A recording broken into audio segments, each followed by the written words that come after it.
Many thanks for joining us once again on the newsroom. I'm Simisola Adigun. Scores of passengers have reportedly been abducted at the weekend by kidnappers suspected to be herdsmen. It was gathered that the gunmen, numbering about 30, blocked the Enugu-Port Harcourt highway and abducted the entire occupants of 3 buses into a nearby bush. The heavily armed bandits were said to have attacked a team of soldiers drafted to the scene following a distress call. Meanwhile, the police public relations officer in Abia State, Geoffrey Ogbonna, is yet to confirm the incident.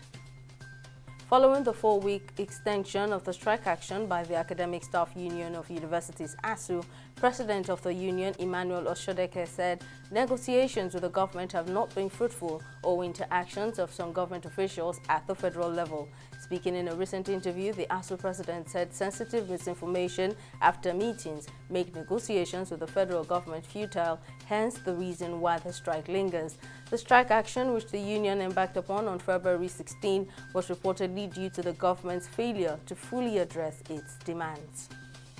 Governor of Kaduna State, Nasir El-Rufai, says a Director General has been picked for the All Progressives Congress APC Presidential Campaign Council. Speaking after a meeting with the APC governors had with presidential flag bearer Bola Tinubu of the ruling party and Kashim Shettima, his running mate in Abuja, on Monday, El-Rufai said other positions in the council are being discussed. The governor added that President Muhammadu Buhari and Abdullahi Adamu, the national chairman of the APC, will be briefed before a formal announcement.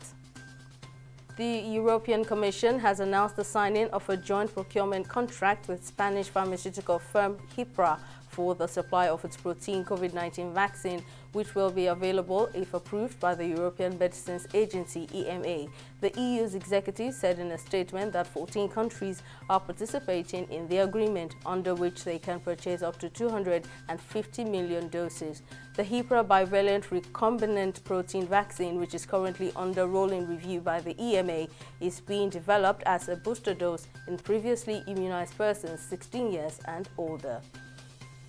Ekiti State Governor Kayode Fayemi has granted autonomy to the State Internal Revenue Service in order to be more productive in its revenue-generating drives. Speaking at the opening ceremony of a week induction program organized for its new staff in Ado-Ekiti, the state capital, on Monday, the chairman of the Ekiti State Internal Revenue Service, Muyiwa Ogumilade, said the autonomy will further fortify the revenue-generating body to operate independently and rake in money into the state coffers. Ogumilade added that all loopholes and leakages have been blocked, while the government had also deepened transparency and accountability in revenue processing and generation in the state. The deputy head of Sudan's ruling council, Mohamed Hamdan Daglo, on Monday criticized last year's military coup, saying it has failed to bring change and deepen the country's economic crisis. Sudan has been rocked by deepening unrest since a military coup in October last year, led by Army Chief Abdel Fattah al-Burhan, that upended a transition to civilian rule installed following the 2019 ouster of longtime President Omar al-Bashir. The coup triggered wide international condemnation and foreign governments slashed aid, deepening a chronic economic crisis. The Federation of International Football, FIFA, has ordered the Nigeria Football Federation, NFF, to pay former Super Eagles coach Gernot Rohr his compensation of $378,000 following the early termination of his contract. The initial agreement between the NFF and Rohr was to pay his salary until the end of his contract, which will expire in December 2022.